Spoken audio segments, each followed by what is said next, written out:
प्रभारी प्रयाग संगीत समिति। इस समय मैं रोहित मिश्रा जी के साथ बैठी हूँ, जो कि बनारस घराने से ताल्लुक़ रखते हैं और संगीत समिति से कहीं ना कहीं इन्होंने अपनी शिक्षा भी प्राप्त की है।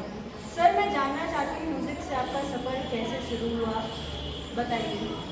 हम लोग जब मैं 5 साल का था और मेरे बड़े भैया 7 साल के थे, तो हमारी शुरुआती शिक्षा हमारे पिताजी पंडित त्रिलोकीनाथ मिश्रा जी से शुरू हुई। उसके बाद फिर बनारस घराने के ही पंडित राजेश्वर प्रसाद मिश्रा जी, जो कि बड़े रामदास जी, जो कि बड़े महान गायक पंडित राजेश्वर मिश्रा जी के भी गुरु थे, उनसे हमारी शिक्षा हुई। तत्पश्चात आखिरी में हम लोग पद्म भूषण डॉक्टर गिरजा देवी जी से हमारी शिक्षा हुई। क्या बात है। तो बनारस घराने को कहीं ना कहीं लेगेसी आप आगे ले जा रहे हैं, तो बनारस घराने के बारे में आप क्या कहना चाहते हैं? बनारस घराना इतना प्राचीन, इतना पुराना है और खुद इस घराने का हो के अलग ही अनुभूति होती है।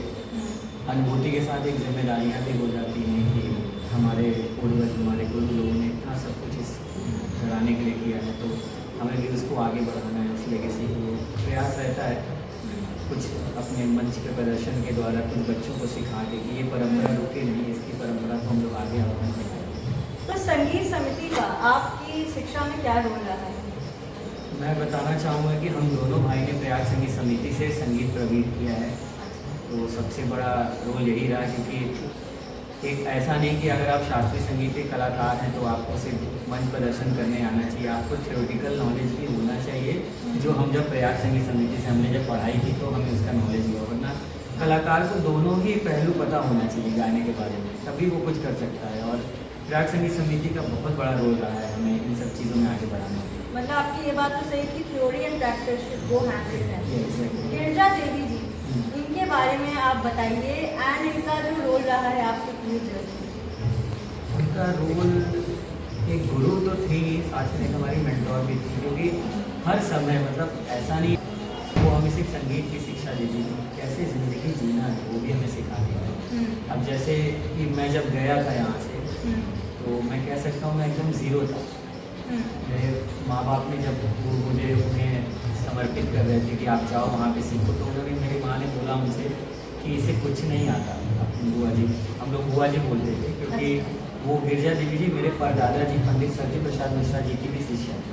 अच्छा। पहली शिक्षा उनकी शुरुआती शिक्षा वहीं हुई, फिर वो सीचन में मिश्रा जी के पास है, तो हमारा एक पारिवारिक भी उनसे रिश्ता रहा।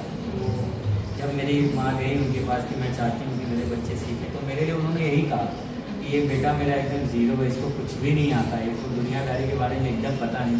तो वो हंसते हुए बोली कि मेरे पास दिल तो सब सीख जाएगा। और वो बात सच हुई।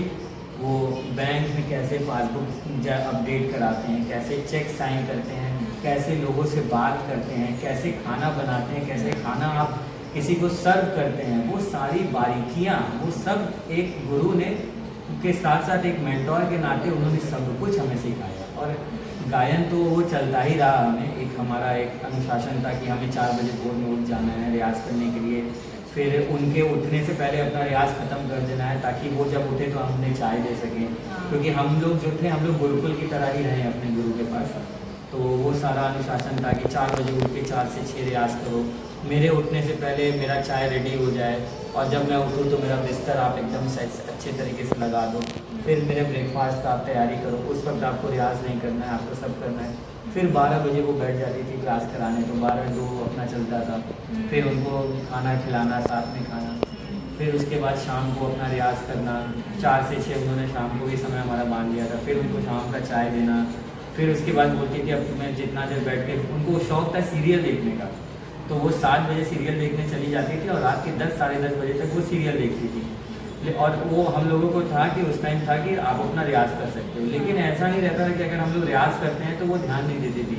जब हम लोग रियाज़ करके आते थे तो हम लोग कहते थे बुआ जी कैसन भैल हम लोग का, तो कहती थी बेटा तो गंधार कम लगता है, तो मध्यम कम लगता है, हम सुनत रही। मतलब पक्की मेंटर भी थी और गुरु थे और की पेरेंट भी थे। बिल्कुल बिल्कुल हर समय।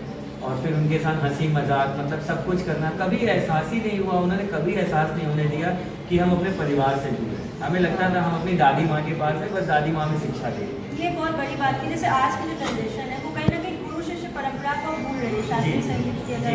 जी। तो इस पे आपकी क्या टेक है और आप क्या कहना चाहेंगे?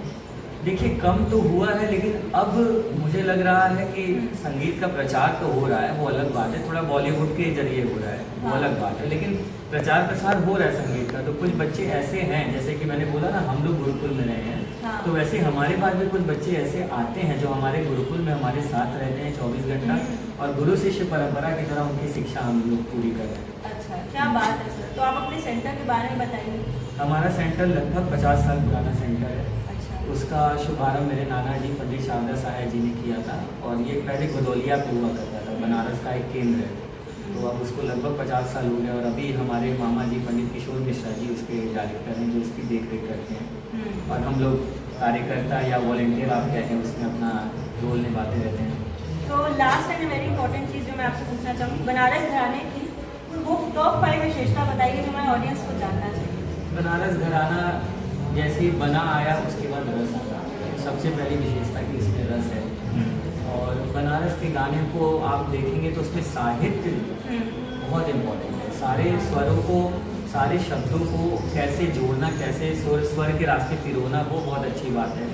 और मतलब बनारस ऐसा नहीं है कि सिर्फ ठुमरी दादरा के लिए भी जाना जाता है, वहाँ पे ख्याल भी रहा है, और बनारस में बहुत पुराने और प्राचीन संगीत भी रहे, जैसे ढालो गीत, माठा पर माठा कौल करवाना, ये सारी चीज़ें बनारस में रही। तो ये सारी विशेषता रही है। और बनारसी ऐसा इकलौता घराना है जहाँ गायन वादन नृत्य तीनों विधा है, और उसी तरह शिखर पे ही लोग रहे हैं, ये बनारसी था। तो ये थे रोहित मिश्रा जी, जो कहीं ना कहीं बनारस घराने को आगे ले जा रहे हैं, और अभी भी गुरु शिष्य परंपरा को जीवित रखते हुए हमारे भारतीय शास्त्रीय संगीत के। तो बहुत बहुत धन्यवाद सर, बहुत अच्छा लगा आपसे।